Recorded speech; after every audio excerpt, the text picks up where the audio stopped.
Halo, Shalom. Perkenalkan, nama saya Erika Yanti Batal Saleh, berstambuk 616030118060.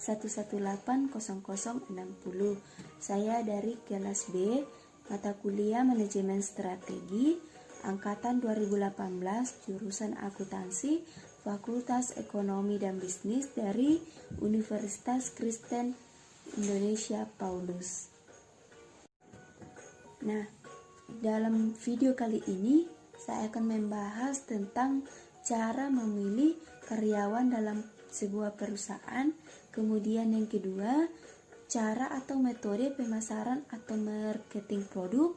Kemudian selanjutnya saya akan juga membahas tentang budaya seperti apa yang kita bentuk ketika kita menjadi seorang pemimpin dalam perusahaan. Cara memilih karyawan dalam perusahaan. Itu ada beberapa step. Yang pertama, job analysis. Job analysis terbagi menjadi dua. Yang pertama, job description, dan yang kedua, job specification. Kemudian step kedua yaitu proses lamaran kerja.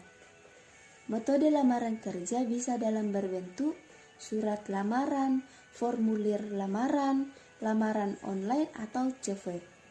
Kemudian step yang ketiga adalah proses seleksi. Proses seleksi ini terbagi menjadi 6. Yang pertama, penerimaan pendahuluan. Kemudian tes penyeleksian. Tes penyeleksian terbagi menjadi 3. Yang pertama, tes kepribadian. Kedua, tes pengetahuan. Dan yang ketiga, tes kemampuan. Kemudian proses seleksi yang ketiga, wawancara. Selanjutnya pemeriksaan referensi, selanjutnya evaluasi medis, dan yang selanjutnya penerimaan karyawan. Kemudian step yang keempat itu adalah kontrak kerja. Kontrak kerja di sini adalah suatu perjanjian yang dibuat secara lisan atau tulisan antara pekerja dan pemberi kerja, baik dalam waktu tertentu maupun waktu tidak tertentu, di mana di dalam kontrak tersebut berisi syarat-syarat kerja serta hak dan kewajiban setiap pihak. Nah, kontrak kerja terdapat hak, tanggung jawab, kewajiban, dan kondisi kerja. Selanjutnya, cara atau metode untuk memasarkan atau marketing produk. Di sini ada beberapa cara, di mana yang pertama, mengenali pelanggan. Dengan cara mengenali pelanggan, Anda terlebih dahulu, Anda bisa melakukan identifikasi melalui survei atau pengamatan dan dengan cara lainnya. Kemudian yang kedua, promosi.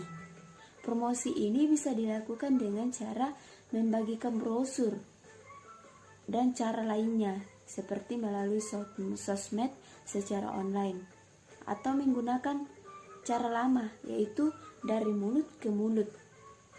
Kemudian yang ketiga, lokasi strategis. Lokasi sangat menentukan penjualan Anda. Nah, budaya seperti apa itu? Jadi, yang pertama, pengarahan.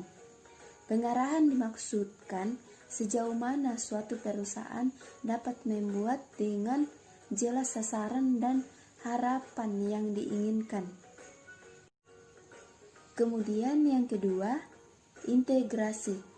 Integrasi dalam budaya perusahaan adalah kemampuan suatu perusahaan dalam memberikan dorongan terhadap unit-unit atau satuan dalam organisasi atau perusahaan untuk bekerja dengan. Kemudian yang ketiga, dukungan manajemen. Dukungan manajemen dalam budaya perusahaan adalah tantangan kemampuan tingkat manajer dalam sebuah perusahaan dalam berkomunikasi kepada karyawan. Kemudian yang keempat, kontrol. Kontrol yang dimaksud adalah peraturan atau norma yang digunakan dalam suatu perusahaan.